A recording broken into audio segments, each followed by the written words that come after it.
இல்லை, எங்களுடைய வேட்பாளர்களுடைய ரிசல்ட்டை தான் நான் சொல்ல முடியும். எங்கள் வேட்பாளர்கள் போட்டியிட்ட 5 தொகுதியில் நடந்தது நான் சொல்லிட்டேன்.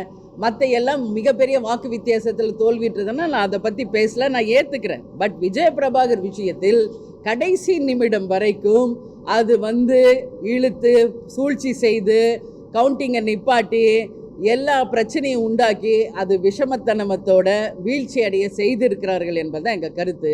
அதனால் நிச்சயமாக இதை நாங்கள் தேர்தல் ஆணையத்திடம் கொண்டு செல்வோம். யார் இருக்கும், இப்போ யார் ஜெயிச்சாங்களோ அவங்க தானே. இப்போ மாணிக் தாகூர் அவர்கள் கடந்த 10 ஆண்டு காலமாக அவர் தான் எம்பியாக இருக்கார். நான் இல்லை, அது நீங்கள் கலெக்டர்கிட்ட தான் கேட்கணும். நீங்கள் இதை விருதுநகர் மாவட்ட கலெக்டர்கிட்ட இந்த கேள்வியை நீங்கள் பத்திரிகைக்காரர்கள் கேட்கணும். ஏன்னா கவுண்டிங் நடக்கிற அந்த மையத்தில் அவர் சொல்கிறார், எனக்கு ப்ரெஷர் ஓவராக இருக்குது, என்னால் ஹேண்டில் பண்ண முடியல, நான் ஃபோன் சுவிட்ச் ஆஃப் பண்ண போகிறேன், என்னால் இன்னைக்கு மேலே ஹேண்டில் பண்ண முடியலன்னு ஆஃப் பண்ணுறாரு. 3 மணிலேருந்து 5 மணி வரைக்கும் கவுண்டிங்கை நிறுத்துறாரு. 13வது ரவுண்டுக்கு அப்புறம் நிப்பாட்டுறாரு. அதுக்கப்புறம் 18 கேடிஆர் அண்ணஸ் கேட்ட பிறகு தான் 18வது ரவுண்டில் ஆரம்பிக்கிறார். நடுவில் 5 ரவுண்டை விட்டுட்டு போகிறாரு. ஏன் இந்த குளறுபடி? அதுதான் நாங்கள் கேட்குறோம். அப்போ யார் ப்ரெஷர் பண்ணது அப்படிங்கிறது மாணிக் தாகூருக்கும் தெரியும், கலெக்டருக்கும் தெரியும், அங்கே இருந்த மக்களுக்கும் தெரியும். இந்த கேள்வியை நீங்கள் அவர்களிடம் கேட்கணும்.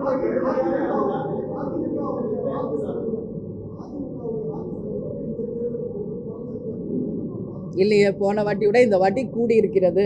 நீங்கள் கரெக்டாக கணக்கு பார்க்கலன்னு நினைக்கிறேன். கிடையாது, இல்லை, கூடி இருக்கிறது. இப்போ 2 பேரும் சேர்ந்து இருக்கட்டும், பரவாயில்ல. இப்போ நாங்கள் 2 பேரும் சேர்ந்து 1 கோடிக்கு மேலே வாங்கியிருக்கிறோம்ல. அப்படி பார்த்தா எல்லாருடைய வாக்கு சதவீதம் சிலருக்கு குறைஞ்சிருக்கு, ஏறி இருக்கு. இன்னைக்கு 40 தொகுதியிலையும் திமுகவை தவிர யாருமே வெற்றி பெறலை. எல்லாமே இருக்கு. இதுக்கு பின்னாடி என்ன இருக்கு? அதுதான் நான் கேள்வி கேட்குறேன். அப்புறம் எதுக்கு ஜனநாயக திருவிழான்னு ஏன் சொல்றீங்க? சரி சரி சரி, என்ன வெற்றி தோல்வி என்பது எல்லா கட்சிக்கும் சகஜம்தான். இதே திமுக ஒரு இடத்துல மட்டும் வெற்றி பெற்று அனைத்து தொகுதியிலையும் தோக்கலையா? இன்னைக்கு பாஜக 3வது வாட்டி ஆட்சி அமைக்கிறாங்க. இந்தியா முழுக்க ஒரு இடத்துல தான் பாஜக வெற்றி பெற்று அத்தனை தொகுதியிலையும் தோக்கலையா?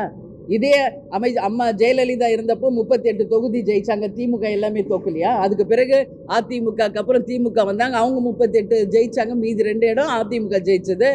நான் ஒன்று விஷயம் கேட்குறேன். இது வரைக்கும் 15 ஆண்டு காலமாக மத்திய அரசிலிருந்து எந்த பலனையும் பெறாமல் ஏமாற்றப்பட்டு இருப்பவர்கள் தமிழக மக்கள் மட்டும்தான். இதை நான் உறுதியாக சொல்கிறேன்.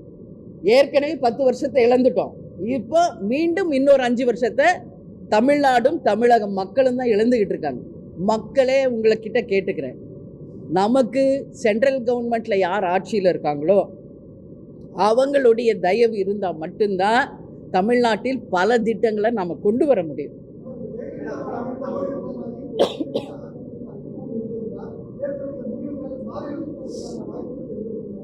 இங்க பாருங்க, 1 பெருசா 10 பெருசானா 10 தான் பெருசு, அதுல மாற்று கருத்து இல்லை. பட் அவங்களுக்குள்ள நடக்கிற உட்கட்சி விஷயத்தை நான் பேச தயாரா இல்லை. இதை டீல் செய்ய வேண்டியது அதிமுகவில் இருப்பவர்கள் தானே ஒழிய தேமுதிக கிடையாது. அதனால 1 பெருசா 10 பெருசானா 10 தான் பெருசு. அதனால ஒன்று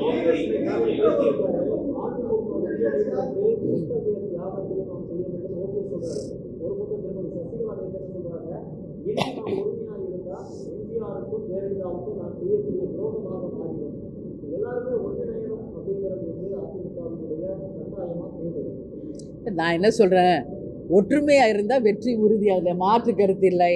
அவங்க ஒன்று சேர்றாங்களா சேரலையா அப்படின்னு தேமுதிக சார்பாக நான் சொல்ல முடியாது அந்த கருத்தை. இது அவங்க உட்கட்சி விஷயம், அவங்க உட்கட்சி விஷயம். இது பேச வேண்டியது அதிமுகவை சேர்ந்தவர்கள் தானே ஒழிய தேமுதிகவை சேர்ந்தவர்கள் கிடையாது.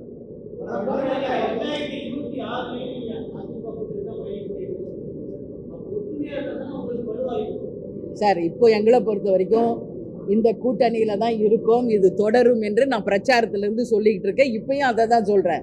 அவங்க ஒற்றுமையோடு வருகிறார்களா 26ல், இல்லை அண்ணன் எடப்பாடியார் மட்டும்தான் வராரா என்பது நான் இன்னைக்கு சொல்ல முடியாதுங்க.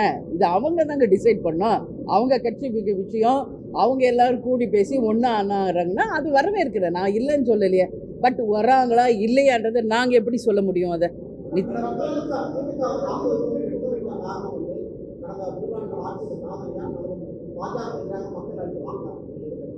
இது மக்கள்கிட்ட நீங்கள் போய் கேளுங்க. என்கிட்ட கேட்குறத விட மக்கள்கிட்ட கேளுங்க. ஆட்சி பலம், அதிகார பலம், பணபலம், கூட்டணி பலத்தை கொண்டு தான் இன்றைக்கி ஜெயிச்சிருக்காங்க. அது ஒன்று. அதனால் இது ஒன்றும் அப்படியே பெரிய இமாலய வெற்றியெல்லாம் ஒன்றும் கிடையாது. இது மாதிரி பல வெற்றிகளை நாம் பார்த்துருக்குறோம். ஆனால் நான் கேட்குறேன், போன வாட்டி 38 MP ஜெயிச்சிங்களே, என்ன நல்லது தமிழ்நாட்டுக்கு திமுக பண்ணுச்சு? அது மட்டும் நான் கேள்வியாக எழுப்புறேன். இப்போ 40 ஜெயிச்சிட்டீங்க, சந்தோஷம். தேமுதிக சார்பாக வாழ்த்துக்களை தெரிவிச்சுக்கிறோம். இந்த 40 ஜெயிச்சதுனால தமிழ்நாட்டுக்கு காவேரியிலிருந்து தண்ணியை உடனடியாக கொண்டு வந்துடுறீங்களா? கச்சத்தீவை மீட்டு கொண்டு வந்துடுறீங்களா? நீங்கள் ஏற்கனவே சொல்லியிருக்கிறீங்களா எய்ம்ஸ் மருத்துவமனை, அதை கட்டி முடிக்கிறீங்களா? நீட் எக்ஸாமை உடனடியாக ஒரு கையெழுத்தில் நாங்கள் தமிழ்நாட்டை விட்டு விரட்டுவோன்னு சொன்னார் உதயநிதி, விரட்டுறாரா? இந்த கேள்விக்கெல்லாம் உங்கள் பதில் சொல்லட்டும்.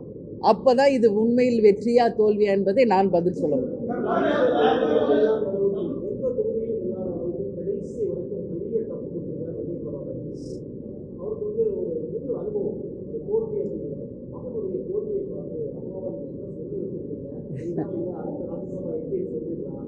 இல்லை, நான் ஒரு விஷயம் சொல்கிறேன். கேப்டனும் சரி, தேமுதிகவும் சரி, எதிர்நீச்சல் போட்டே தான் வாழ்க்கையில் நாங்கள் ஜெயிச்சு வந்துக்கிட்டு இருக்கோம். சினிமா துறையிலும் சரி, அரசியலிலும் சரி, கேப்டன் சந்திக்காத சவால்கள் இல்லை, துரோகங்கள் இல்லை, வீழ்ச்சிகள் இல்லை. எல்லாத்தையும் சமாளித்து தான் நாங்கள் வரோம். என் விஜய் பிரபாகர் முதல் முறையாக இந்த வாட்டி தேர்தல் களத்தில் வந்திருக்காரு. அதை எல்லாரும் சேர்ந்து பெரிய மனசோட உண்மையாக அவரை ஜெயிக்க வச்சுருந்தா, சூழ்ச்சி இல்லாமல் ஒட்டுமொத்த தமிழக மக்களே இந்த ஆட்சியை வரவேற்றிருப்பாங்க. ஆனால் அதையும் கடைசி வரைக்கும் சூழ்ச்சியில் கொண்டு போய் ஒன்றுமே தெரியாத ஒரு ஃப்ரெஷ் கேண்டிடேட் அவரை போய் இன்றைக்கி வீழ்த்தி சூழ்ச்சியை ஏற்படுத்தியிருக்காங்கன்னா, இதில் ஒரு அம்மாவை நான் என்ன சொல்ல முடியும்? ஆனால் இந்த தோல்விகளை எல்லாம் கண்டு துவண்டு போகும் கட்சி தேசிய முற்போக்கு திராவிட கழகம் கிடையாது. அதை மட்டும் நான் உறுதியாக சொல்கிறேன். அதில் மாற்று கருத்தே கிடையாது. இது மாதிரி இதோ 19 வருஷம் ஆச்சு கட்சி ஆரம்பித்து. எத்தனையோ வெற்றிகளையும் பார்த்துருக்கோம், எத்தனையோ தோல்விகளையும் பார்த்துருக்கோம். இன்றைக்கி நாங்கள் கேப்டனையே இழந்து இன்றைக்கி இந்த கட்சியை வழி நடத்திக்கிட்டு இருக்கோம்.